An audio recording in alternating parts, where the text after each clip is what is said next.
রাধে রাধে বন্ধুরা, আজকে ভোরবেলা সবাই মিলে একসঙ্গে চলে এসেছি গঙ্গা স্নান করতে। কিন্তু কোথায়?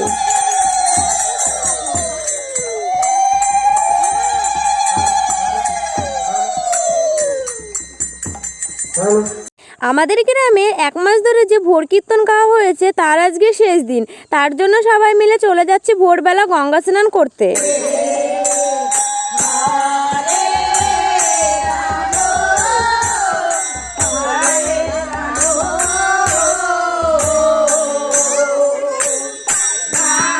এখন বাজে ভোর 4টা, আর আজকে মন্দিরে সারা রাত ধরে কিন্তু রাস আর গান কীর্তন করা হয়েছে। তার জন্য ভোরবেলা তুলসীর পিঁড়ি মাথায় নিয়ে সবাই একনাম করতে করতে চলে যাচ্ছি গঙ্গা স্নান করতে। আর সবার মুখে শুনেছি যে আজকের এই ভোরের স্নানটা করা নাকি খুবই শুভ। তো ভিডিওটা তোমরা স্কিপ না করে দেখতে থাকো।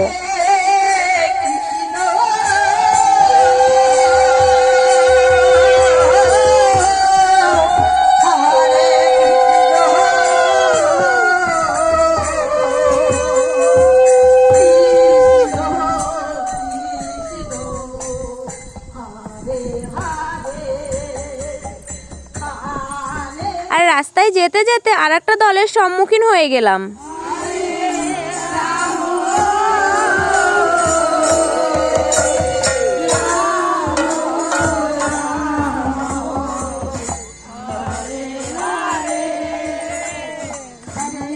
দেখো, আমরা কিন্তু বেরিয়েছিলাম অনেকটাই অন্ধকারে, আর পৌঁছাতে পৌঁছাতে কিন্তু এখন একটু একটু করে সকাল হয়ে যাচ্ছে। আর এখন আমরা চলে এসেছিলাম সেই জায়গায়। এখন আমরা নিচে ঘাটের দিকে নামবো সবাই মিলে।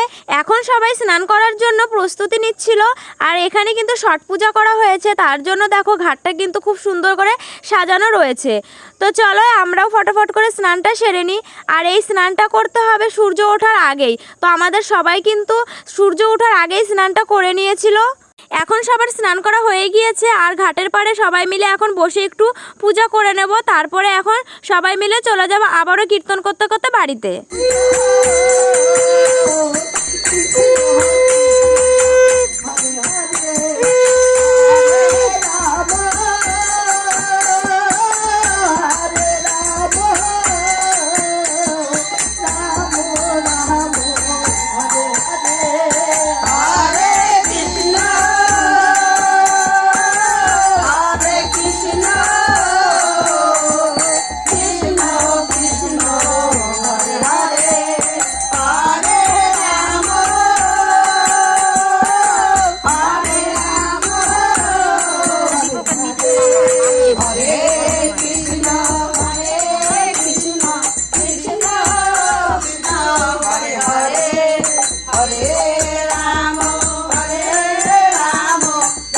এখন কিন্তু আমরা সবাই মিলে চলে এসেছি মন্দিরে। আর এই বিশাল বড় বটগাছটা দেখতে পাচ্ছ, এই বটগাছটার চারিপাশে কিন্তু একনাম করতে করতে 7 বার ঘুরতে হবে। তারপরে মাথা থেকে তুলসীর পিঁড়িটা নামিয়ে এই ভোর কীর্তনটা কিন্তু এখানেই শেষ করা হয়েছে।